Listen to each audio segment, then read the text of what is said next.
You ask Tiger to solve. This deals with linear equations with one unknown. The final result is c equals 4. Let's solve it step by step. Simplify the expression. Expand the parentheses. Simplify the arithmetic. Group all constants on the right side of the equation. Subtract 6 from both sides. Simplify the arithmetic.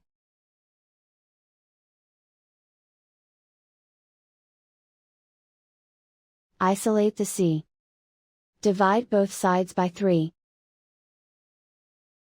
Simplify the fraction.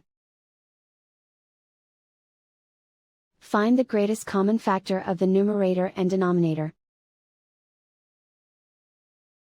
Factor out and cancel the greatest common factor. And so the final result is c equals 4.